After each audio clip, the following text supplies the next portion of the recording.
वक्त हो चुका है आज की मुलाकात का और 3 बज चुके हैं, हफ्ते का दिन। उम्मीद है कि आप अपना वीकेंड एंजॉय कर रहे होंगे, बैठे होंगे, इंतज़ार में भी होंगे कि आज की मुलाकात कौन मुलाकात है, कैसी मुलाकात है, किससे मुलाकात है। तो मुलाकात तो होती है और ये बात आपको पता है सोशल मीडिया का दौर अब तो वो दौर नहीं है, पहले वाला दौर नहीं है कि जी पता ही नहीं चलता था क्या होगा। जब लाइव शो रेडियो पर होता था तो पता चलता था कि जी आज कौन हमारे साथ होगा।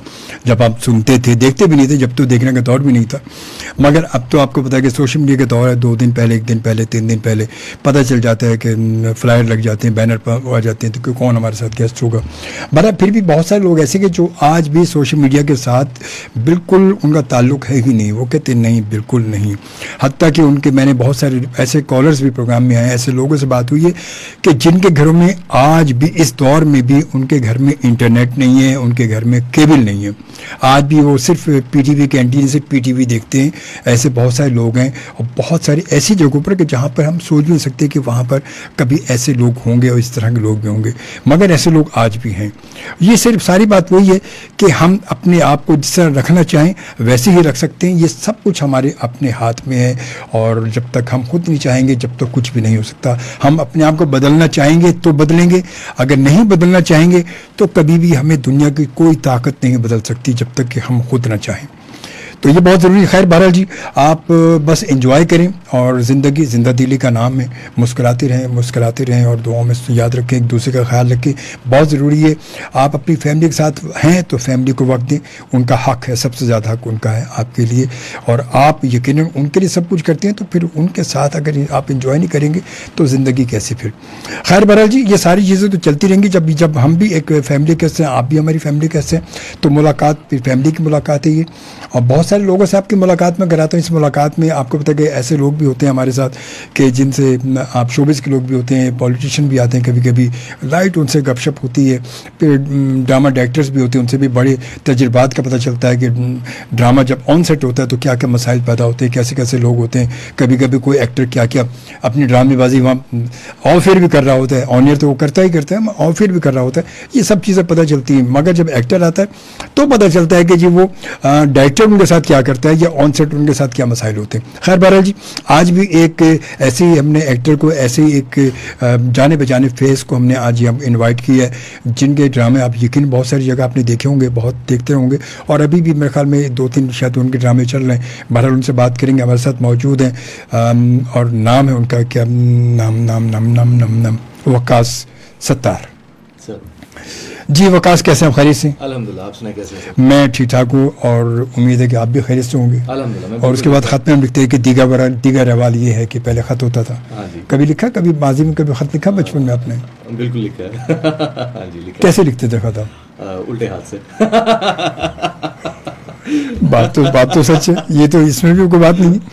अच्छा पता है ख़त लिखने का वैसे अलग ही दौर होता था वो जी। जब ख़त लिखा जाता था अस्सलाम वालेकुम और खैरियत से, और दीगर वाली है कि हम सब यहाँ खैरियत से हैं, उम्मीद है कि आप भी खैरियत से होंगे और इस ख़त का जवाब जल्दी दीजिएगा।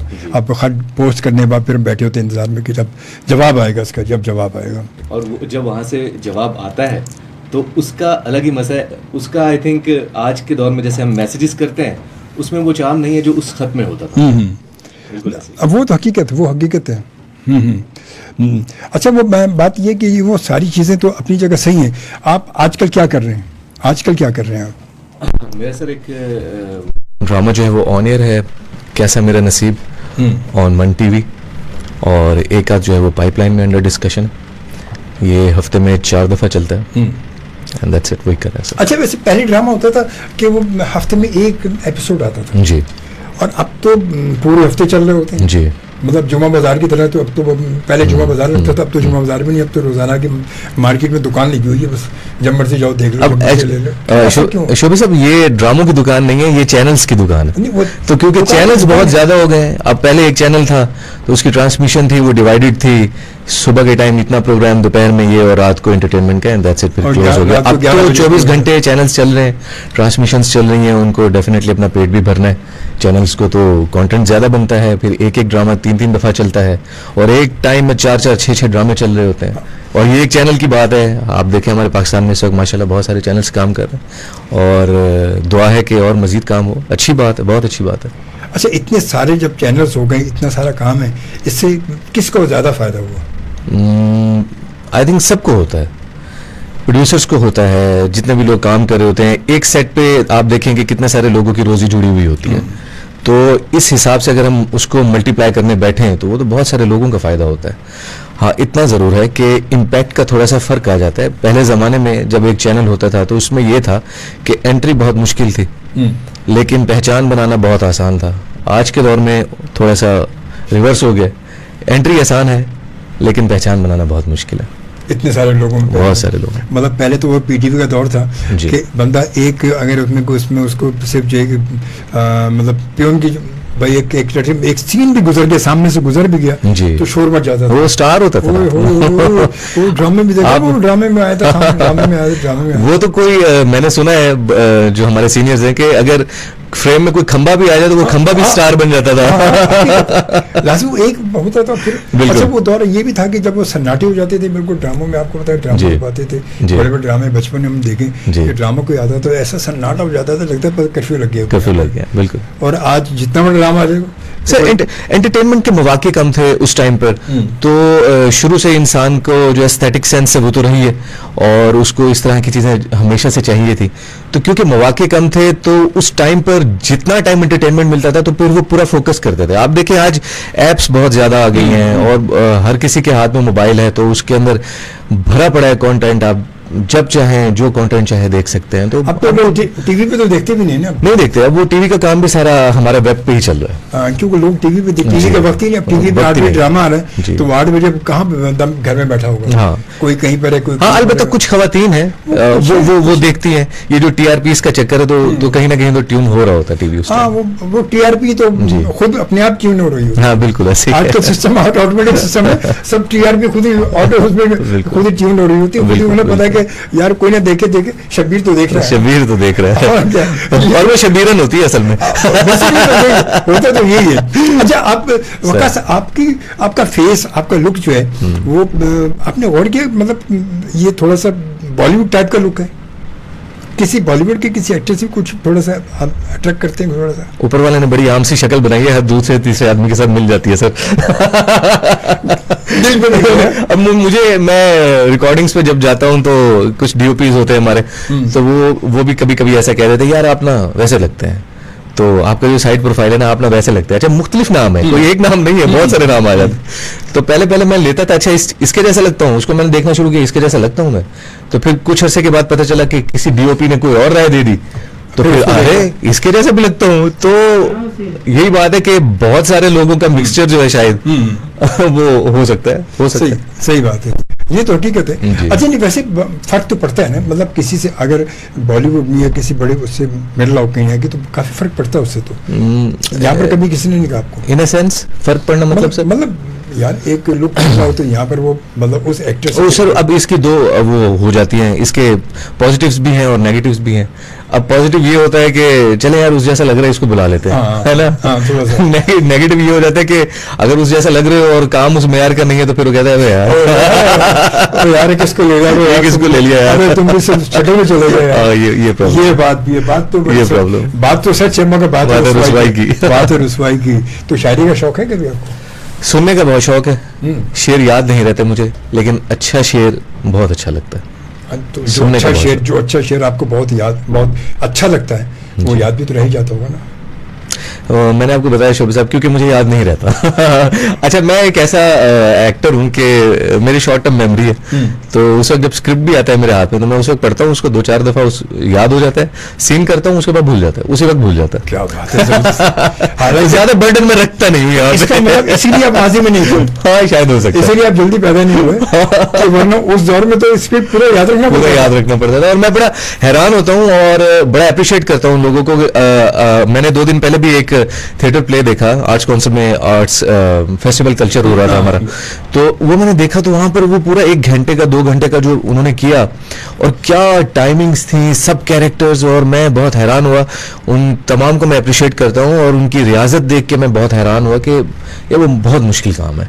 ये सारा आप लेके चलें और पूरी ऑडियंस बैठी हुई है, मतलब लाइव बहुत कर रहे हैं बहुत मुश्किल, टीवी बहुत पर रिकॉर्डिंग कर रहे हैं आप, वो तो रिकॉर्डिंग से नहीं हुआ फिर कर लेते हैं, नहीं फिर दोबारा कर लिया दोबारा, मगर थिएटर में हो गया, स्टेज ड्रामे हो गए, या फिर जब पीटीवी का दौर था उस वक्त भी मतलब स्क्रिप्ट पूरा याद, पहले रीडिंग हुआ, अक्सर वो दौर ये था कि ये भी वकास के उस वक्त जब पहले एक रीडिंग होती थी, उसके बाद फिर एक हफ्ता रिहर्सल चलती थी, बिल्कुल ऐसे तो बंदा मतलब पूरा परफेक्ट होता था, एब्जॉर्ब हो जाता था वो कैरेक्टर उसके अंदर, मतलब बिल्कुल। और आज तो असल में होता ही नहीं, आज तो वो कहते हैं हाँ यार अच्छा यार एक डायलॉग अगर थोड़ा सा बड़ा डायलॉग है कोई बात नहीं है, वो कट के अच्छा इतना हो गया, अब आगे यहीं से बोलना, फिर आगे यहीं से बोलना, फिर आगे, अच्छा वो इसी यहीं के चक्कर में आप क्या समझते हैं कि वो जो आप इंसान की फीलिंग्स हैं, जो उसकी फेस जो है उसका वो नहीं, मेरा नहीं ख्याल, कम से कम इतना तो लाजमी होना चाहिए आपको अपने काम पे, अपने क्राफ्ट पे इतनी ग्रिप लाजमी होनी चाहिए कि लेट्स सपोज अगर कोई एक सीन है, अगर आप वो उसको याद पूरे तरीके से अच्छे तरीके से कर लें सब एक्टर्स, और उसके बाद वो फ्रेम में हाँ भूल जाने एक अलग बात है, लेकिन ये कि आप मुझे प्रॉम्प्ट करें और मैं बोलता हूँ या मैं बोलती हूँ, आई थिंक वो एक्टिंग मुझे तो नहीं। अच्छा आजकल ऐसे ही हो रहा है, आजकल ये होता है कि लड़का बेचारा सामने खड़ा होकर बोल रहा होता है, उधर से वो बोलता है, फिर इधर से बोलते हैं, फिर इधर से बोलता है, फिर इधर से बोलते हैं, तो इस तरह मैंने हाँ वो होता है, क्योंकि मैं खुद भी ऑन सेट रहा हूँ दूसरे लोगों के साथ, तो मैंने ये देखा, मैं देख के हैरान था, मैंने कहा यार क्या ये ऐसा भी होता है यहाँ पर, बिल्कुल होता है, मतलब ये तो वही हो गया कि जैसे अब ये सिचुएशन जो है ना शोभी साहब, ये दो लोगों के लिए है, एक वो जो एक नया बंदा आया काम करने के लिए, उसके लिए ये बहुत अच्छा है, नहीं उसके लिए बहुत आसान है, उसको तो इतनी देर रखा ही नहीं करते, कहते नहीं यार चलो भी नहीं यार, अच्छा ये कौन तो बार बार करवाएगा, नहीं मैं उन लोगों की बात करता हूँ जो स्पेशल लोग आते हैं, स्पेशल, तो वो टैलेंट देके थोड़ी आते हैं सर, वो आपने बिल्कुल सही किया, उनके लिए तो सारे खड़े होते हैं, हाँ उनके लिए वो बहुत आसान है कि उनको प्रॉम्प्ट किया जा रहा है, उनको सिखाया जा रहा है व्हाटएवर, लेकिन अगर कोई काम करना चाहता है और काम करने वाला है तो उसके लिए बड़ा मुश्किल हो जाता है, वो अपने काम को खराब करता है इस तरीके से, तो उसके लिए हमेशा ये सही रहता है कि वो काम पे पहले से तवज्जो देके उस पे मेहनत करके पूरा सीन याद करके आएगा तो एक्टिंग कर सकेगा, वरना नहीं होगी। बात बड़ी सच है, बड़ी अच्छी बात की। चलिए सर इस बात पर हम फिर तफसील से बात करेंगे, क्यों और डिटेल और थोड़ी सी और गहराई में थोड़ा गौता लगाने की कोशिश करेंगे वकास के साथ। तो आपने जाना कि हमारे साथ रहना, और पहला पड़ाव कहते गुजर गया और अब आते हैं हम दूसरे पड़ाव की जानिब। और इसके साथ साथ हमें यूके में उमर रियाज साहब ने हमें ज्वाइन किया मैनचेस्टर से, यूके से। कहते सलाम शोभी भाई एंड गेस्ट जी, आपको भी सलाम किया उन्होंने। वालेकुम सलाम। और उसके बाद ज़ैनुल आबिदीन शाह साहब हमें सखर से देखते हैं, वो कहते हैं अस्सलाम वालेकुम शोभी भाई एंड गेस्ट फ्रॉम सखर जी। उन्होंने सखर से आपको सलाम किया। वालेकुम सलाम। ये बड़े हमारे रेगुलर हमारे लिस्टनर हैं, हमारे व्यूवर भी हैं, अब तो लिस्टनर भी, और दोनों साथ साथ हैं माशाल्लाह। और इब्राहिम कलेरी साहब डेरा गाजी खान से शामिल प्रोग्राम है हमारे साथ जी माशाल्लाह। और बहुत शुक्रिया, आप तमाम दोस्तों का बहुत बहुत शुक्रिया। और उम्मीद है ये मुलाकात से मेरी मुलाकात नहीं बल्कि आप सबकी भी हमारे मेहमान से मुलाकात होती है, और ये मुलाकात वही वाली मुलाकात हो, कहते चलो तेरी मुलाकात आई हो तो ये वही मुलाकात है, ऐसी मुलाकात तो नहीं है ना कोई, मजाक तो नहीं है ना। वाह सर, वाह वाह वाह वाह सर, आप तो बहुत अच्छे एक्टर है सर। अभी यही इफ्तार आपका भी होगा। मैं बोल दिया मैं बहुत बुरा एक्टर हूँ। अच्छा वो कैसे बताएं कि एक्टिंग आए कैसे आप आए, कोई किसी ने धक्का दिया या खुद ही चढ़ती ट्रेन में चढ़ गए? आपको लगता है सर ये काम ऐसा कोई धक्का देगा तो कोई कर लेगा? बहुत सारे लोग धक्के से आते हैं मगर फिर चल पड़ते हैं, वो धक्के से निकल भी जाते हैं सर।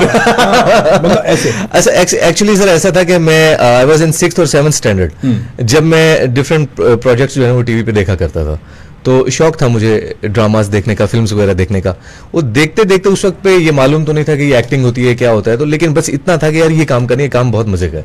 तो खास तौर पे जो हीरो आता था उस टाइम पे, तो उसको मैं देखता था कि यार ये गाना भी गाता है लड़की के साथ, ये फाइट भी कर लेता है, और मतलब अच्छा लगता था, वो हंसा भी लेता है, रुला भी लेता है, तो फैसिनेशन थी। अच्छा बचपन में ये चीज़ एक फैसिनेशन थी यार कि अबे ज़बरदस्त देखो यार जी, अबे और फिर लड़की को पकड़ के नाच भी रहा है भाई, लड़की भी यार वो फिर और मैं बहुत ना शाय होता था बचपन में, मेरे में एतमाद की बड़ी कमी होती थी, तो बाकी एक्टिविटीज में मैं ज्यादा इन्वॉल्व नहीं था। या मैं एक बात बताऊं, मैं सॉरी आपकी बात काट रहा हूं, आपका फेस देखकर ये चीज आप में मुझे फील हुई थी कि ये जो मतलब शाय और थोड़ा सा मतलब अनकॉन्फिडेंट होना, मैंने आपके फेस से फील की हुई थी। मैं 4-5 लोगों में जब बैठा होता हूँ तो मैंने लोगों में एक हुनर देखा है कि वो एक महफिल को बांध लेते हैं और बातें करना शुरू होते हैं। मैं आपके अभी आप जब बात कर रहे थे, जब आपने इंट्रो करवाया और बात करना शुरू की, तो मैं देख रहा था आप कितना फ्लुएंट है, आप कितना बात से बात को लेके जा रहे हैं। तो मेरे में ये चीज़ की बहुत कमी थी बचपन में, अभी भी है। मैं कहूँगा अभी भी मैं महफिल में बैठता हूँ तो 6 लोगों में मैं एक लिसनर होता हूँ, और मैं बहुत अच्छा लिसनर हूँ, लिसनर में बहुत अच्छा हूँ। हाँ, और मैं सब लोगों को देख रहा होता हूँ, परख रहा होता हूँ, समझ रहा होता हूँ, और बाद में मैं ये भी सोचता हूँ कि ये कैसे कर लेते हैं, ये 2-2 घंटे बैठे रहते हैं और बातें करते रहते हैं, ये कैसे कर लेते हैं। मेरे लिए बहुत मुश्किल काम है ये। तो क्योंकि उस तरह की एक्टिविटीज में, उस तरह की गैदरिंग में मैं नहीं बैठता था, तो मैं क्या करता था, या मैं पढ़ाई करता था या पढ़ाई के बाद मैं बैठ के टीवी वगैरह देखता था अपने आप के साथ। अच्छा। तो अब क्योंकि जिस चीज की आपके अंदर कमी होती है, तो हम जब उस स्क्रीन पे देख रहे होते हैं तो वो कैथारसिस है। आज भी मैं अपने कैरेक्टर्स के जरिए कहीं ना कहीं आई थिंक मुझे ऐसा लगता है, शायद सबके साथ ऐसा ना हो, लेकिन मुझे ऐसा लगता है कि एक्टर जो होता है वो अंदर से अपनी किसी ना किसी कमी को पूरा करने की कोशिश कर रहा होता है। जावेद अख्तर साहब हमारे पड़ोसी मुल्क के एक बहुत बड़ा नाम है, उन्होंने एक बात कही थी वो मुझे बहुत अच्छी लगी। उन्होंने कहा कि क्रिएटिविटी आ ही नहीं सकती जब तक क्रिएटर को, मतलब कि आर्टिस्ट को ये बात महसूस ना हो कि जो कुछ क्रिएट हो चुका है उसमें कहीं कमी है। बहुत गहरी बात है ये, बहुत सही, बिल्कुल सही, हकीकत ही। तो आई थिंक ये जितने भी लोग होते हैं ये कहीं ना कहीं कोई ना कोई कॉम्प्लेक्सिटी का या कुछ इस तरह का शिकार होते हैं, जिसकी वजह से वो अपने आप को प्रूफ करने के लिए आते हैं। वरना आई थिंक क्रिएटिव डिजायर हो नहीं सकती अगर आपको मुकम्मल महसूस हो और सब कुछ होके हो। तो आपका मुश्किल काम है, पागलों का काम है, तो थोड़ा सा तो पागल होना पड़ता है। तो खैर बहरहाल ये कब था, ये हादसा हुआ कैसे, फिर ये कब हुआ, कब किसने आपको, सर ये हसीन मतलब हादसा आपको इंट्रोड्यूस किसने कराया, किसके हाथों में चढ़े आप जाके? सर ये हसीन हादसा ऐसे हुआ क्योंकि मैं एक छोटे शहर से बिलोंग करता हूँ, रहीमर खान से बिलोंग करता हूँ। सरायकी आंधी हुई जी बिल्कुल, मेरे को हाँ बिल्कुल हाँ, मेरे को सरायकी आंधी है, मैंने पंजाबी आंधी है, मुझे उर्दू आती है, I can speak English whatever you want। मेरा बॉर्न सिटी बावलपुर है। जी सर, मेरा बॉर्न सिटी बावलपुर है। अच्छा, मगर मैं सरायकी नहीं हूँ। मैं अच्छा, आप सरायकी नहीं हूँ, मगर सरायकी आती। कोई नहीं सर, बेल्ट तो वो सरायकी है। रहीमर खान साहब का बात ये सब बचपन में, हाँ, ये हमारा वैसे बरल। तो वहां पर उस शहर में जब मुझे अपॉर्चुनिटी मिली, केबल चैनल्स होते थे नए नए, और वहाँ पर जब ये काम शुरू हुआ तो मैंने रोड शोज करना शुरू किए। वहाँ पे इंडोर स्टूडियो का एक प्रोग्राम था, वीजे एज अ वीजे काम किया वहाँ पे, म्यूजिक फाइल्स के नाम से एक प्रोग्राम था, वो किया। एंड फिर उसके बाद करते करते महसूस होता था कि यार काम यही करना है, क्योंकि जब मैं कैमरा फ्रेंडली थोड़ा सा हो गया, अच्छा लगने लगा मुझे। और फिर वहाँ पे एक वसेब चैनल स्टार्ट हुआ सरायकी में, TV1 का, एग्जैक्टली। तो वहाँ पे कुछ लोगों ने फिर चांस दिया मुझे ड्रामास में काम करने का, तो 1-2 ड्रामे मैंने वहाँ पे किए। करने के बाद विजन यही था कि मैंने उर्दू मीडियम में आना है और नेशनल लेवल पे काम करना है। फिर मैं कराची आ गया और फिर यहाँ पे स्ट्रगल आई थिंक 2012 की बात है, पता नहीं 13 की बात। वसेब जब शुरू हुआ तो वसेब में, क्योंकि वो कराची से शुरू हुआ था यहाँ टीवी से, तो मैं भी वहाँ पर 1-2 उसके मॉर्निंग शो वगैरह था, उसके शुरू कर रहे थे उसमें, तो उसके साथ उसमें मैं भी गया था और मैं ओके भी हो गया था, मगर मैंने फिर छोड़ दिया।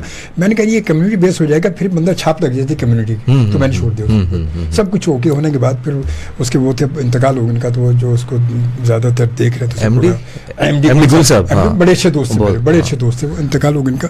उन्हीं के साथ साथ यहाँ पर TV1 पे, मगर फिर मैंने इसे छोड़ दी। मैंने कहा कम्युनिटी बेस पे ना हमारे यहाँ फिर छाप लग जाती कि नहीं यार ये तो सरायकी है यार, छोड़ो बात, फिर वो मसला, इसलिए मैंने छोड़ दिया। बहरहाल खैर, तो पहला जब आपको एज ए फिर ड्रामे की कैसे तरफ आना हुआ, ये तो आपने वहाँ से वो था सर, जब मैं कराची आया तो बिल्कुल नहीं अंदाजा था कि कहाँ जाना है, कैसे करना है, क्या करना है।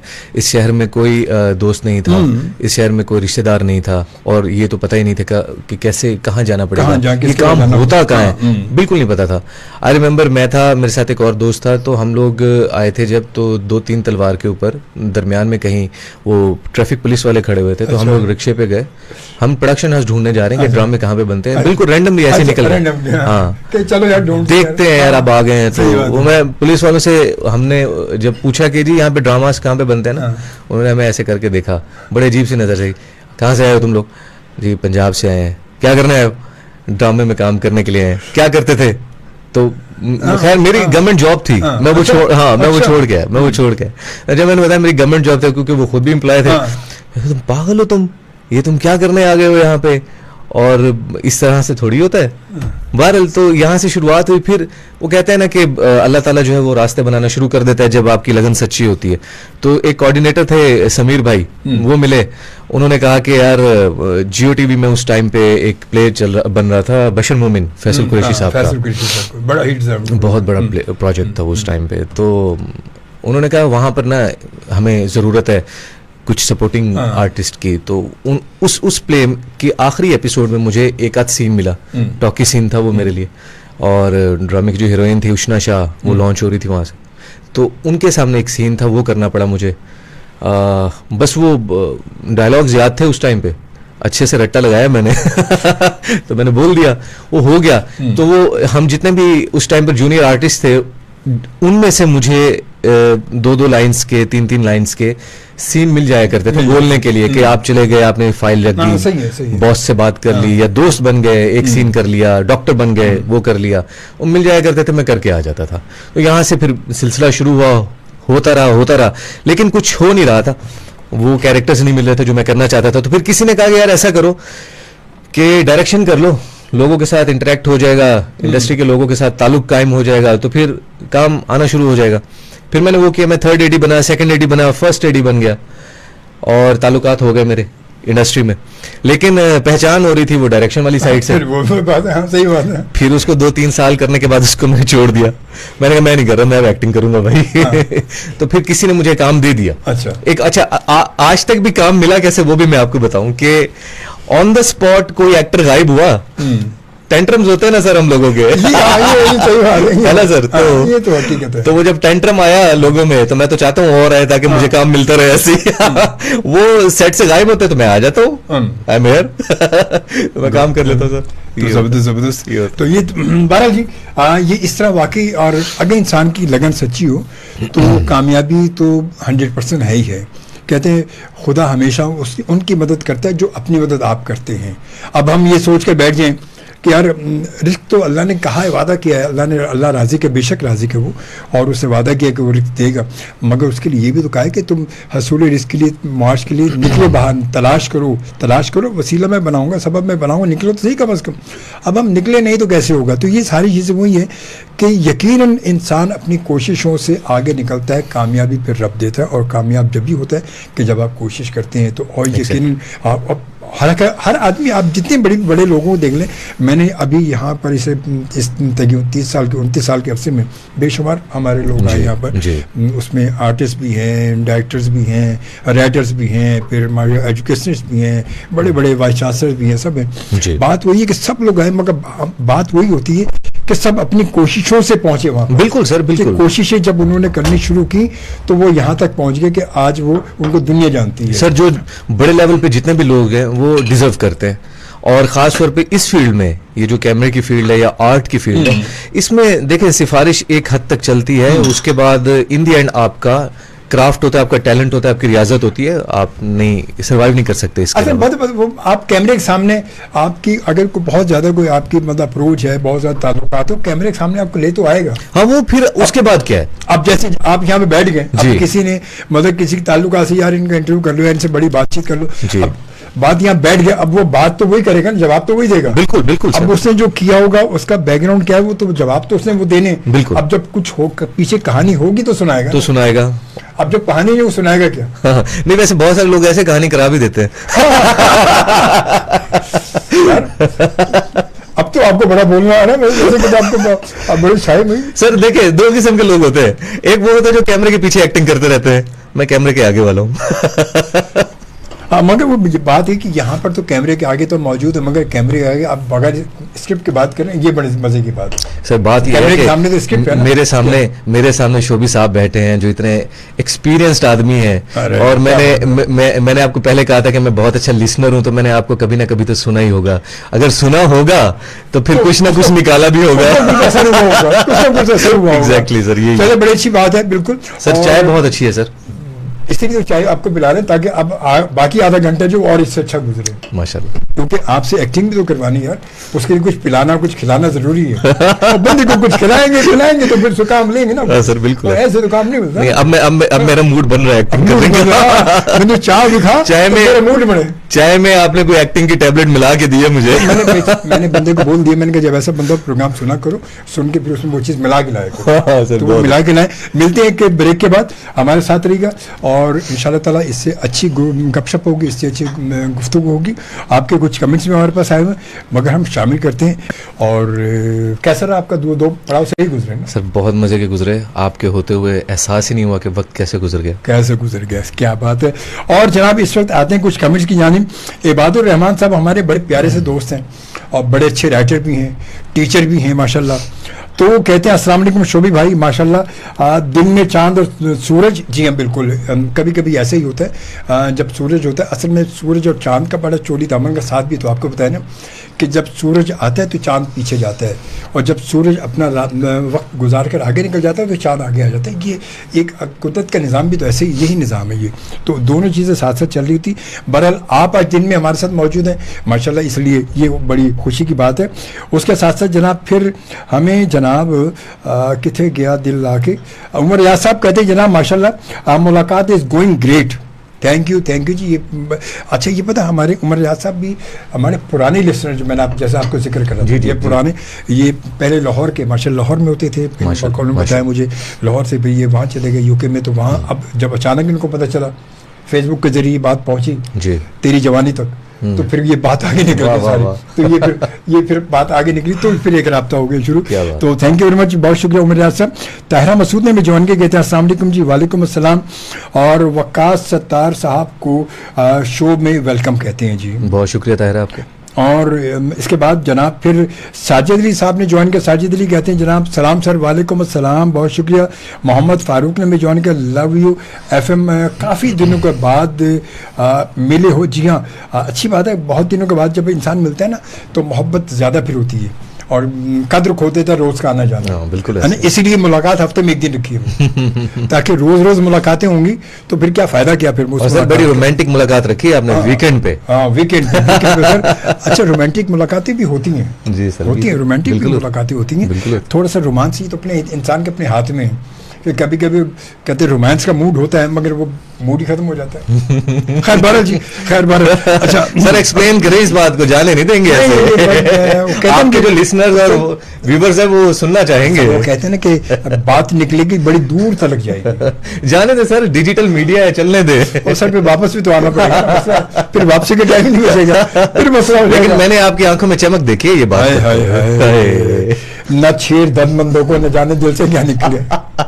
इसलिए सिंपली सी बात है, ना छेड़ मलंगा नू है जी, नहीं छेड़ते सर। नहीं छेड़ते। खैर बहरहाल जी, नहीं छेड़ते। अच्छा आप बताएं कि कभी थिएटर करने का इत्तेफाक हुआ, यहाँ आए आपने फिर क्या? सर थिएटर मैंने कोई प्रोफेशनल थिएटर तो नहीं किया कभी, लेकिन ये है कि जब भी मैं इन लोगों को काम करते हुए देखता हूँ, अब मैं देखता लाजमी हूँ, तो मुझे बहुत अच्छा लगता है और मैं ये सोचता हूँ कभी कभी कि यार सीख लेना चाहिए था। मतलब कि जो टेक्निक्स उनको सिखाई जाती हैं, अब तो माशाल्लाह इसके अंदर लोग ग्रेजुएट होके आ रहे हैं और बाकायदा तालीम हासिल करके आ रहे हैं। और मेरे साथ अभी बहुत सारे एक्टर्स ऐसे हैं जो काम कर रहे हैं, जो यहाँ से सीख के आए हैं। लेकिन इतना ज़रूर है, फिर भी मैं ये कहूँगा वो बहुत टैलेंटेड लोग होते हैं, क्योंकि इतनी रियाजत उनकी बहुत ज़्यादा होती है और वो टेक्निक को समझ के आते हैं, पढ़ के आते हैं। लेकिन थोड़ा सा मैं ये ज़रूर कहूँगा कि कैमरा की टेक्निक में और थिएटर की टेक्निक में थोड़ा सा फ़र्क लाजमी है। नहीं अच्छा, वो जब मैं आपको पता, जब वहाँ पढ़ाया जाता है जी, तो वहाँ ये चीज़ें सारी पढ़ाई जाती हैं। अच्छा, सिर्फ थिएटर नहीं पढ़ाया जाता, टीवी भी पढ़ाया जाता है पूरा। वहाँ पर आप जब 4 साल का इनका डिप्लोमा है, 4 साल की जो ग्रेजुएट होते 4 साल के, तो 4 साल के उसमें वहाँ पर सिर्फ वो थिएटर नहीं पढ़ाते, वो जो उनका जो वहाँ पर मतलब मैटर है, पूरा सब्जेक्ट जो है, जी जी, उसमें डायरेक्शन भी है और राइटिंग भी है और थिएटर भी है, फिल्म भी है, टीवी भी है, सब उसमें मिक्स होता है। उसमें से फिर ये कि वो पढ़ने के बाद आपकी अपनी सोच है कि आप कहाँ जाना चाहते हैं, डेफिनेटली वो तो जो अंदर होगा फिर उस हिसाब से वो निकलते हैं फिर। एग्जैक्टली वरना वहाँ पर सिर्फ थिएटर नहीं होता, थिएटर से तो समझो वो प्रैक्टिकली आपको चीजें बता रहे होते हैं। जी। थिएटर आपका, क्योंकि वो वहाँ टीवी नहीं है, वो थिएटर के जरिए, लाइव थिएटर के जरिए कि वो चीजें तमाम प्रैक्टिकली, थ्योरी के बाद वो प्रैक्टिकल होता होगा। तो फिर प्रैक्टिकल, तो उससे जब वो कहते हैं उस प्रैक्टिकल से जब इंसान गुजरेगा, जी, उसके सामने फिर कैमरे तो कुछ भी नहीं है। हाँ बिल्कुल ऐसी है सर, क्योंकि वो तुम्हें कैमरे को भी समझेगा कि लाइव जा रहा है। They are wonderful actors. तो वो जितने लोग हैं आप देखें, बहुत सारे ऐसे मैंने लोग देखे जो कि नेपा के निकले हुए हैं। जी बिल्कुल, बहुत बड़े नाम है वो। अच्छा उनके, अच्छा ये भी देखें, मैंने बहुत से देखे कि उनके बोलने का लहजा, उनका टेम्पो, उनकी अदायगी, उनकी डायलॉग डिलीवरी बड़ा फर्क होता है। सर बहुत फर्क होता है, और वो तलफ़ुज़ पे खास तौर पे बड़ा उनका फोकस होता है, बहुत फोकस करके वो बोलते हैं। वो मैंने कभी भी किसी ऐसे ग्रेजुएट स्टूडेंट को कोई गलत लफ्ज़ निकालते हुए नहीं सुना।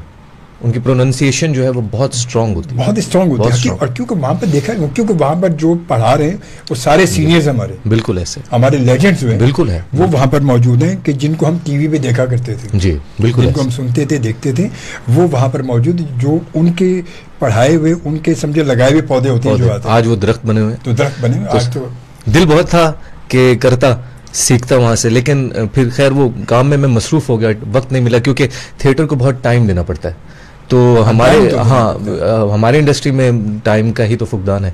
नहीं, आप जैसे अगर आप नहीं भी तो आप थिएटर को थिएटर कर भी तो सकते हैं ना। आप कभी कभार थिएटर करें तो उससे भी बहुत चीज़ आपको समझ में। सर थिएटर करने के लिए उनकी रिहर्सल्स जो होती हैं वो बड़ी तकरीबन कोई 15 दिन या महीना वो लगे रहते हैं। अब हम लोगों का स्केड्यूल, अब लेट्स सपोज कि अभी भी जो मैं प्रोजेक्ट कर रहा हूँ तो वो ऑन ईयर चल रहा है साथ, तो इधर से स्क्रिप्ट राइटर लिख रहे होते हैं, इधर हम परफॉर्म कर रहे होते हैं, और उधर वो दूसरे दिन या तीसरे दिन, और समटाइम्स ऐसा हम फंसे हुए होते हैं कि फर्स्ट टाइम हम लोग परफॉर्म कर रहे हैं और रात को जो है वो ऑन ईयर हो रहा है। हाँ, ये भी है। तो जब इस तरह की, अच्छा फिर अगर हम 2 प्रोजेक्ट एट अ टाइम कर रहे हैं तो फिर तो थिएटर का सवाल ही पैदा नहीं होता। फिर तो नहीं, टाइम फिर तो सवाल ही पैदा नहीं होता। ये तो है। तो ये प्रॉब्लम है। अब प्लेस का क्या, टीवी ड्रामास का क्या है कि अब वो ड्रामे जो है वो 10 एपिसोड के या 12-13 एपिसोड के तो रहे नहीं है, क्योंकि अब वो गेम चलती है कि अब जैसे 15 एपिसोड क्रॉस हुए उसके बाद अगर उसकी रेटिंग आ रही है तो उसको बढ़ाना शुरू कर देते हैं, तो वो बढ़ता जाएगा। अभी भी जो मैं प्रोजेक्ट कर रहा हूँ उसकी 100 एपिसोड कंप्लीट हो चुकी हैं, and still that's going on air. तो इस तरीके से फिर मुश्किल हो जाता है थिएटर करना। हाँ, जब तालिब इल्मी का ज़माना था कि मैं APS से पढ़ा हूँ, आर्मी स्कूल से, तो वहाँ पे सेकेंड ईयर में मैंने कुछ स्टेज के ऊपर काम किया था मैंने। तो वहाँ जब आर्मी स्कूल से पढ़ा, वहाँ तो फिर आपने बड़ी चीज़ें सिखाई गई होंगी, बहुत चीज़ें आपकी। जी पंक्चुअलिटी जो है। हाँ बिल्कुल, वो हम लोग कॉलेज में भी जाके ऐसा फील होता था स्कूल में फिर रहे ये बात भी सही है। अच्छा जी, उसके बाद तौसीफ गबोल साहब ने ज्वाइन किया, कहते हैं nice show ji, thank you ji. और मोहम्मद फारूक कहते हैं सर मोहम्मद फारूक साहब ने कहा मैं तो अब रोज आऊंगा, लेकिन हम लोग सिर्फ वीकेंड पे आएंगे। आप लोग वीकेंड में आप रोज आएंगे तो रोज आपको, आप पीर और मंगल को रात को आइएगा तो इंशाल्लाह आपसे मुलाकात होगी। रात को 1 बजे, पीर और मंगल को रात को 1 बजे मेरा प्रोग्राम होता है लेट नाइट शो, तो आप ज़रूर उस पर ज़रूर आपसे मुलाकात होगी, ज़रूर गपशप रहेगी। खैर बरा जी, अच्छा यार इतने सारे आपने अब तक कितने ड्रामे वैसे कर लिए होंगे, छोटे बड़े जो भी मिला के, वैसे अंदाज़ा एक? सर अंदाज़ा मेरे ख्याल में 50+ तो हो गए होंगे, हाफ सेंचुरी हो गई है। गुड यार, मोगैम्बो खुश हुआ, मोगैम्बो खुश हुआ सच्ची माशाल्लाह। मतलब कहने को कुछ तो है ना, अल्हम्दुलिल्लाह बहुत खुश।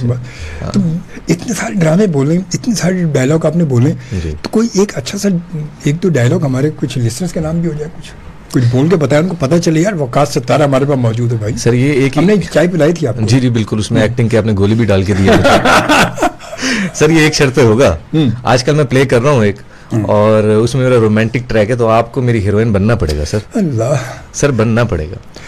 हाय मैं उड्डी चावा आबादी ना। मोहब्बत करती है मुझसे बहुत ज्यादा, तो शादी के लिए क्यों नहीं मानती? नहीं, शादी के लिए मुझे अभी नहीं मान सकती, क्योंकि अभी मेरे डैडी शादी के लिए बिल्कुल नहीं मानेंगे। डैडी ने थोड़ी करनी है, करनी तो तुमने है मुझसे। मगर आपको पता, घर के हालात बहुत सारे ऐसे होते हैं कभी कभी कि ये मुमकिन इतनी जल्दी हालात मैं ठीक कर दूंगा, टेंशन लेने की बात नहीं। तुम क्या फाइनेंस मिनिस्टर लगे हुए क्यों? अमीर आदमी से शादी करना चाहती? हाँ, घर वाले तो ये कहते हैं। आपकी आंखें बहुत अच्छी हैं सर।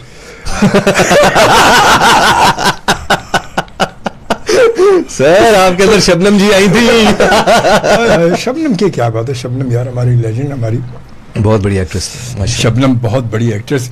अच्छा तौसीफ साहब क्या कहते हैं जनाब, अस्सलाम वालेकुम भाई, आपका शो क्या पहली बार सुन रहा हूँ यार। आंखें बंद की हुई आपने गालिबन में, हालांकि आप मैसेज जो आपने कमेंट्स किए हैं ये वीडियो पर किए हैं, हाँ। और आंखें बंद करके आप प्रोग्राम सुनने तो वाकई फिर मजा आ रहा होगा। और सुनना प्लीज, शो का टाइमिंग बता दें। शो के टाइमिंग, ये शो जो है ये एवरी सैटरडे होता है 3 बजे, ठीक है, 3 बजे से 4 बजे लाइव शो होता है। ये रेडियो पर भी आप सुन सकते हैं, और उसके साथ साथ ये वीडियो पर भी हमारे FM मंडल पाकिस्तान के लाइव फेसबुक पर पेज पर भी देख सकते हैं आप, और FM मंडल पाकिस्तान के यूट्यूब चैनल पर भी देख सकते हैं आप। मेरे पेज पर आएंगे जहाँ पर अभी देख रहे हैं यहाँ भी देख सकते हैं, तो आप सब जगह देख सकते हैं। और ये उसके अलावा आप अगर प्रोग्राम मेरा सुनना चाहें तो पीर और मंगल को रात को 1 बजे आप मुझे FM मंडल पाकिस्तान पर सुन भी सकते हैं, देख भी सकते हैं, ठीक है, पीर और मंगल की रात को भी। तो ये सारी चीज़ें साथ साथ तो हमारी चल रही होती हैं। और अच्छा वैसे इसके आप ये क्या समझते हैं कि असल में पहले का दौर, जैसे हम शुरू में बात कर रहे थे कि स्क्रिप्ट होता था, कि PTV का दौर था या जो भी था, स्क्रिप्ट मिलता था, याद किया, उसके बाद फिर स्क्रिप्ट को पता ही नहीं कहाँ गया, घर में छोड़ के चले गए, टेंशन नहीं होती है। अच्छा आज जो स्क्रिप्ट, आप वही बात है जैसे बता रहे हैं कि उधर राइटर लिख रहा है, उधर आप बोल रहे हैं उधर राइटर लिख रहे हैं, तो ये वो सही दौर था या ये सही दौर है कि एक एक कट करके और एक एक चीज एक सर काम देखो, जो एथिक्स थे काम के वो तो मेरे ख्याल में पहले ही बेहतर थे ज़्यादा, क्योंकि ये काम ऐसा है कि इसमें आपको रिहर्सल्स वगैरह और ब्रीफिंग राइटर और डायरेक्टर का एक्टर के साथ कम्युनिकेट करना बहुत ज़रूरी होता है, बहुत ज़रूरी होता है। अब थोड़ा सा काम स्पीडी हो गया, बहुत तेज़ काम होता है, तो उसमें इन चीज़ों के लिए लोगों के पास वक्त नहीं है।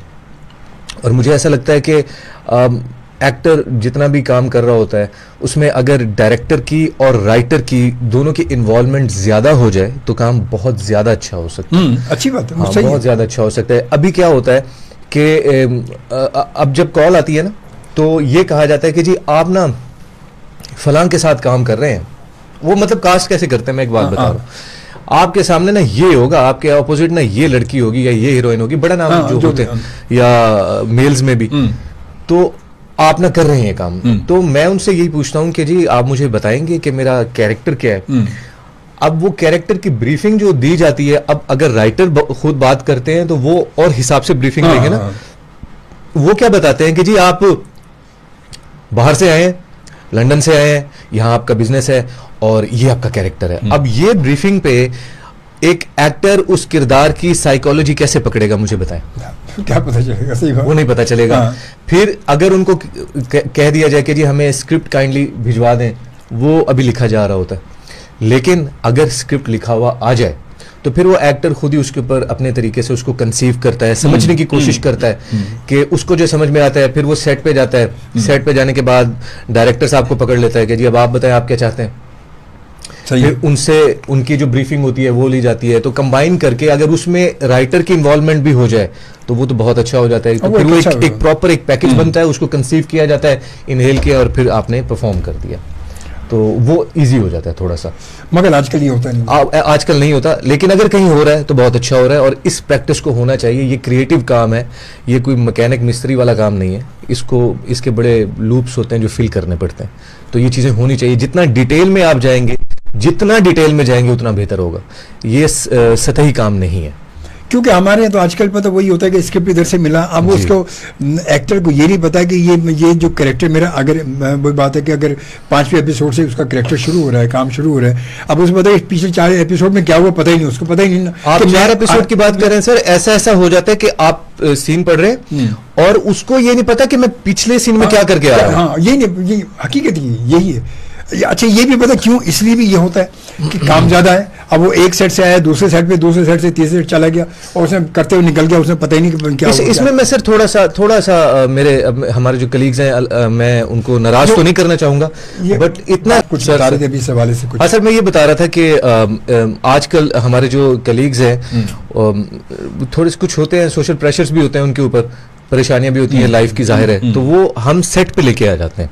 जब हम वो सारी चीज़ें सेट पे लेके आते हैं तो वो जो बेसिक हमारा काम है स्क्रिप्ट के ऊपर थोड़ा सा रीडिंग कर लेना, बैठ के रिहर्सल्स कर लेना आपस में, चंद एक्टर्स जिनका भी सीन होता है, जो भी सीन है उससे पहले के बाद में डिस्कस कर लें आपस में बैठ के, तो वो ज्यादा बेहतर हो जाता है। मैंने ये देखा है बगैर किसी को नाराज किए, माजरत के साथ, लेकिन मैंने ये देखा है कि आजकल के हमारे जो लोग हैं ना, वो इस काम में आते हैं शोहरत के लिए, मशहूर होने के लिए, जो कि ठीक है, हर कोई इसलिए आता है, शुरू में ये होना चाहिए, लेकिन बाद में अगर आप बाई प्रोडक्ट को छोड़ के उस काम का जो बेसिक एसेंस है, जो कोर है, अगर आप उसको अंडरस्टैंड करें, उस क्राफ्ट को समझने की थोड़ी सी कोशिश करें, तो जो चीज आपको चाहिए वो वैसी मिल जाएगी। हकीकत सही वो बाई प्रोडक्ट है। हमारा फोकस होता है हमने मशहूर कब होना है, हमारा फोकस ये होता है बस शोहरत और पैसा चाहिए लोगों को ना। अगर आप उस काम से मोहब्बत करेंगे, जो काम आप करने आए हैं, और वो उसको वैल्यू देंगे, उसको जरा फोकस करके करेंगे, तो वो चीजें खुद ब खुद आ जाती हैं। ये थोड़ा सा एक मुझे है जो मैं समझता हूं कि यार लोगों में काम से मोहब्बत से ज्यादा उस काम के रिजल्ट से मोहब्बत है। It's just like chicken before egg, ऐसा होता नहीं है, पहले एग होता है बाद में चिकन होता है। पता नहीं आज तक तय ही नहीं हुआ कि पहले क्या था। हाँ, तो वो रिजल्ट खुद ब खुद ही आ जाते हैं। तो अगर हमारे एक्टर्स जो हैं वो थोड़ा सा इस काम से वैसी मोहब्बत करें जैसे हमारे सीनियर्स करते थे, तो बहुत अच्छा काम है ये, सब कुछ अच्छा मिलता है। ये आप टीवी तो आप कर ही रहे थे, साथ साथ हमारे इंडस्ट्री का बड़ा, फिल्म इंडस्ट्री का बड़ा चर्चा रहा है और फिल्में बन रही थी। कभी फिल्म तक दौड़ किए, ताल्लुक किया, कभी किसी से राब्ते किए? सर हमारी एक फिल्म थी, वो उसका क्लाइमैक्स रह गया, वो अंडर प्रोडक्शन है। अच्छा। तो वो क्लाइमैक्स रह गया, हमारे प्रोड्यूसर साहब के पास फिलहाल पैसे नहीं है, पैसे खत्म हो गए, तो वो जब आएंगे पैसे तो बनाएंगे, फिर बनाएंगे। मतलब इसके लिए तो दुआएं करनी चाहिए कि जल्दी पैसे आ जाएं। हाँ। अगर ज्यादा देर कर दिए तो वो भी जाएगी। नहीं वो जाएगी नहीं, क्योंकि उसका काफी सारा काम हो चुका है, तो कोई भी प्रोड्यूसर उसको जाया नहीं करेगा। तो हमारी जो इंडस्ट्री, आप क्या कहते हैं, मतलब हमारी फिल्म इंडस्ट्री जिस तरह से चल रही है, ये बनी है, ये जिस तरह से एकदम बैठ गई, तो ये क्या कहते हैं, ये आगे है कुछ इसमें कुछ सर? इसमें जो दो प्रॉब्लम हुई है वो सबसे बुरी हुई है। एक तो ये हुआ है कि हमारे जो सिंगल स्क्रीन सिनेमास थे वो गिरा दिए गए। ये नहीं होना चाहिए था। हमारे पास इस वक्त नंबर ऑफ स्क्रीन्स कम है, और दूसरा ये कि जो अब हमारे पास सिनेमा बचा है वो सिनेमा गरीब आदमी के लिए नहीं है, आम इंसान के लिए नहीं है, जबकि सिनेमा हमेशा एक आम इंसान का मीडियम रहा है, और जितने भी फिल्म बैन होते हैं वो मैसेज होते हैं, और जब आप मैसेज को रिस्ट्रिक्ट कर देंगे और सिर्फ एक लग्जरी क्लास वहाँ पे जाएगी और 1000 रुपये और 1500 रुपये 2000 रुपये टिकट होगा, तो फिर वो कोई अफोर्ड नहीं कर सकता। हमारा मुल्क उस तरीके का है नहीं। तो नंबर ऑफ स्क्रीन्स ज्यादा होनी चाहिए, फिल्मों का जो टिकट है वो कम होना चाहिए, आम आदमी को रसाई होनी चाहिए, और न्यू फिल्म मेकर्स कम बजट में अच्छी स्टोरी बना के पेश करें। इन लोगों को एक्सेस होना चाहिए, गवर्नमेंट की तरफ से सपोर्ट होनी चाहिए, तो रिवाइवल हो सकता है, वरना सब हवाई बातें, कुछ नहीं हो सकता। हमारे असल में पता, ये मैं अक्सर बात करता हूँ, मैं हसन जायद साहब तो फिल्म के बंदे थे खास तौर। जी बिल्कुल, उन्होंने फिल्म्स बनाई भी हैं, फिल्म बनाई और भी, मुश्किल टाइम पर बनाई है उन्होंने। मैंने उनसे बात की, उन्होंने कहा ये हमने की है, बात ये कि मगर मैंने कहा अब 1000-1200 फिल्म की टिकट होगी तो वो कौन जाएगा बेचारा, फैमिली को लेके कहाँ बेचारा जाएगा, वो घर में खाएगा या फिल्म देखेगा जाके? जबकि फिल्म तो हमेशा से हमारा क्या है, सबसे सस्ता और सबसे अच्छा मीडियम, अच्छा मीडियम और सस्ता, मतलब तफरीह सबके लिए, गरीब तफरीह जो है वो सिनेमा रही है कि बंदा थक हार के कहीं कुछ है और चलो बच्चों को लेके पूरे अपने घर को लिया फिल्म देखने चला गया वो। और शोभी साहब आप ये भी देखें कि इससे बड़ा मीडियम नहीं है कोई, इसको खत्म नहीं होना चाहिए। ये सबसे अच्छा मीडियम था, अट्रैक्टिव मीडियम है, चार्मिंग है, इसका मैजिक हमेशा से रहा है, हमेशा रहेगा। कोई प्लेटफॉर्म इसको खत्म नहीं कर सकता, इस मैजिक को, तो इस प्लेटफॉर्म को खत्म नहीं होना चाहिए। मगर जो हालात इसमें चल रहे हैं, इन हालात में तो यही लग रहा है कि ये आगे हमें नहीं नजर आता सर। वैसे तो हमारे मुल्क के ओवरऑल जो हालात चल रहे हैं, सिर्फ उम्मीद ही की जा सकती है। हाँ, उम्मीद पर दुनिया कायम है। अच्छा, अब ये सुना है कि इंडियन फिल्में जो है वो अलाउ हो चुकी। जी मैंने भी सुना है, और मेरे ख्याल ये शुरू भी हो जाएंगे। मेरे ख्याल में ये ठीक है सर कि किसी ना किसी तरीके से सिनेमा चले तो सही। अगर हम नहीं कर सकते, सिर्फ इंडियन नहीं, आप कोई कोरियन भी चलनी चाहिए यहाँ पे, हमारे पास बाकी जो दुनिया में इंडस्ट्रीज काम कर रही हैं सबकी चलनी चाहिए, कंटेंट आना चाहिए, सिनेमा जिंदा रहना चाहिए। तो जब सिनेमा मालिकान को जिंदगी मिलेगी तो फिर हमारी अपनी प्रोडक्शन भी स्टार्ट उनका बिजनेस चलेगा तो कुछ आगे करेंगे ना वो। अब वो बात है कि हमारे यहाँ फिल्म, हमारे जो डायरेक्टर्स, हमारे फिल्म में प्रोड्यूसर जो हैं वो कहते हैं कि यार हमारी फिल्म 5 करोड़ लग गए, 6 करोड़ लग गए, 10 करोड़ की फिल्म बन रही है, 10 करोड़ की फिल्म बना के फिर वो कहते हैं यार हम तो 500 का 400 का टिकट तो नहीं बेच सकते भाई, तो 400 का। अब भाई जब तक अगर तुम ज्यादा नहीं, अगर 500 का टिकट भी हो जाएगा ना तो भी बहुत फर्क पड़ेगा। 500 रुपए फिर भी ठीक है, मतलब 500 का टिकट भी हो जाएगा तो भी बहुत फर्क पड़ेगा। नीला नोट निकलता है तो वो मुश्किल हो जाता है। अब मुश्किल है ही, मतलब एक आम आदमी को छोड़ दें, अगर एक उसके ऊपर की कैटेगरी वाला मिडिल क्लास के लिए भी मुश्किल है अब। हाँ, वो बड़ा मुश्किल उनके लिए भी मुश्किल है, क्योंकि ओवरऑल महंगाई बहुत ज्यादा हो गई है। और फिर एक सबसे बड़ा प्रॉब्लम ये कंपटीशन है ना इस वक्त, ये छोटी स्क्रीन जो है और हमारा जो टीवी है, वेब सीरीज अब बन रही है, इतना कुछ बन रहा है, तो जब सब कुछ इसमें आ रहा है तो कौन जाएगा पैसे भर के पूरी फैमिली को ले जाके पॉपकॉर्न लेके वहां पे 5-6-8 हज़ार रुपए लगा। वहाँ बेचारा पॉपकॉर्न भी ले रहा है तो 500 रुपए लग रहे हैं। नेचोस मिलते हैं, बड़े महंगे मिलते हैं सर। तो जेब में वो सिंगल स्क्रीन होती थी, जेब में चने फुलिया डाल के जाओ, आराम से बैठ के खाओ, फिल्म देखो, एंजॉय करो। सही बात है, सही बात है। जनाब तौसीफ गबोल साहब कहते हैं भाई आप सॉन्ग लगा देंगे क्या? जी इस प्रोग्राम में सॉन्ग नहीं होते, सॉन्ग होते नहीं, मगर सॉन्ग जो है हमारे गेस्ट कभी कभी गुनगुना देते हैं। जैसे आज हमारे साथ भी मौजूद हैं वकास सत्तार, सुना है कि गुनगुनाते अच्छा है। सर आपने बहुत गलत सुना है, पता नहीं किससे सुन लिया आपने। सर सुन तो लिया, मेरी सबसे बुरी आवाज है। और अगर आप ये चाहते हैं, बात नहीं, मैंने कान बंद कर रखे सर, मैंने अब वो सारे बंद करेंगे क्या बेचारे? आप ये चाहते? अच्छा कोई आपकी पसंद का कोई गुनगुना थोड़ा सा अच्छा मगर पाकिस्तानी। हाँ ये मुश्किल हो गया। आप तो याद कर रहे बहुत सारे आप सर सराइकी तो सराइकी गुनगुनाते हैं, पंजाबी गुनगुनाते हैं। मेरे को ये चाहता सा जमील परवाना मस्तानी को याद था वो।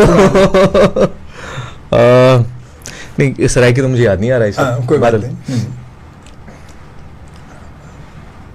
मुश्किल काम है सर ये बहुत। नहीं, मुझे तो अब याद नहीं आ रहा मैं कौन सा गाना कोई सब आपने बंदा आप माना कि आपने बेशुमार गाने गाए हैं। नहीं आप शोभी सर मत माने ये, आप ये भरम मत माने सर। नहीं सर मैं भरम में लाने की कोशिश कर रहा हूँ, क्योंकि भरम में काम किया, जैसे मैं भरम लाने की कोशिश कर रहा हूँ।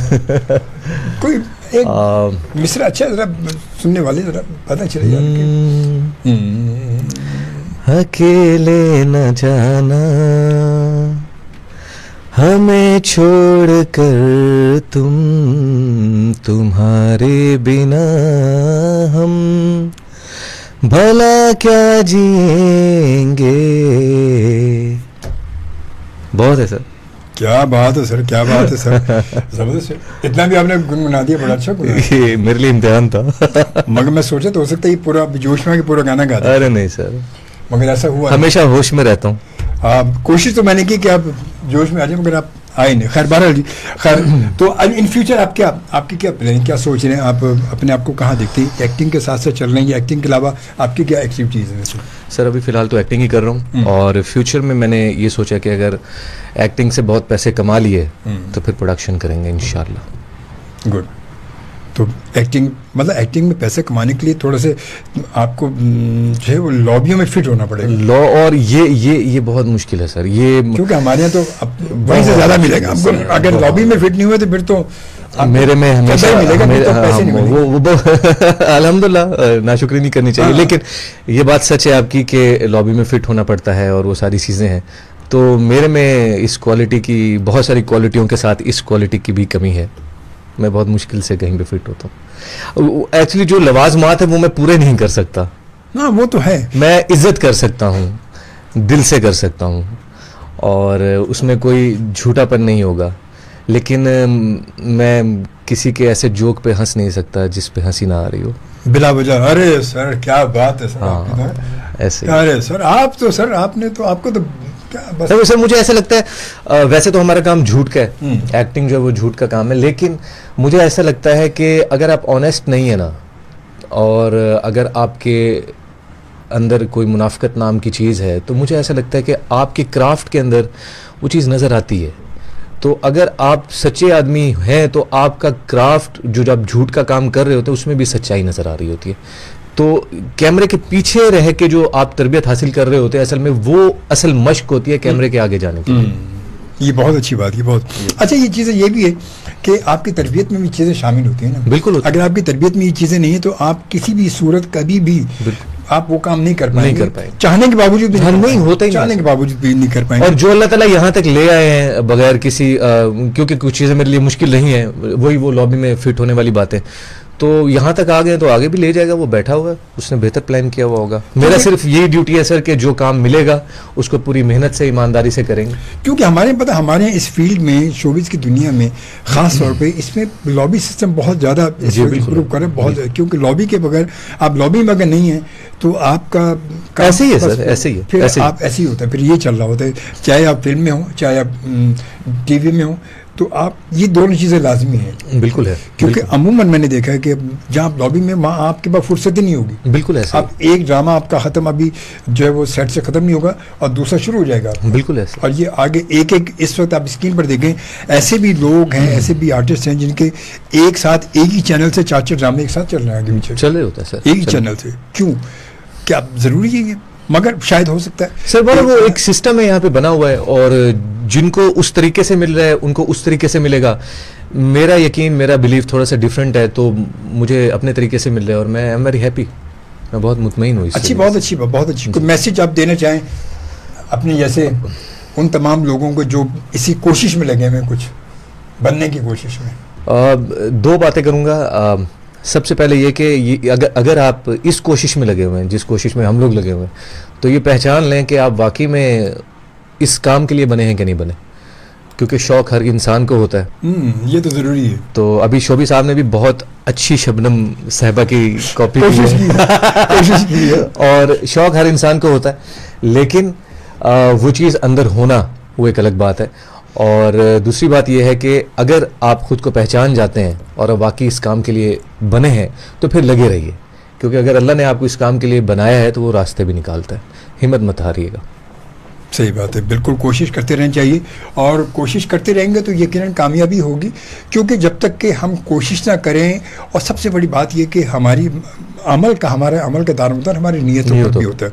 हमारी नीयत अगर नहीं होगी ना, तो वो अमल तो हम कभी कर ही नहीं सकते। कोशिश करें कि आपकी नीयतें, क्योंकि ये बात यहाँ से जब प्लान होता है तो उसके बाद फिर हमारा हाथ, हमारा कदम, हमारी ज़ुबान चलती है, ये सारी प्लानिंग यहाँ से है। इस प्लानिंग को सही कर लें, क्योंकि अल्लाह तक ये प्लानिंग जारी है, और ये बाकी सब चीज़ें बाद में हैं। वो नीयतों का हाल बेहतर जानता है, और वही बेहतर हमारे हक़ में समझता भी है। हम जो भी करेंगे मगर होगा वही जो वो चाहेगा। तो इस नीयत साफ करके अपने आप को अपने इस रास्तों पर लेकर चलें, इंशाअल्लाह ताला अल्लाह बेहतर करेगा। और बस ख्याल रखें अपना भी, और उन तमाम लोगों का भी जो आपका ख्याल रखते हैं, जो आपके चेहरे पर मुस्कुराहट देखना चाहते हैं, क्योंकि उनकी ये मुस्कुराहट को देखना उनकी, कहते हैं, ज़िंदगी को बढ़ा देता है, और वो ज़रिया आप बनते हैं। तो अपना ख्याल रखें, इंशाअल्लाह ताला मिलते हैं आपसे नेक्स्ट शो में। अपना ख्याल रखें। अल्लाह निगहबान एंड पाकिस्तान जिंदाबाद।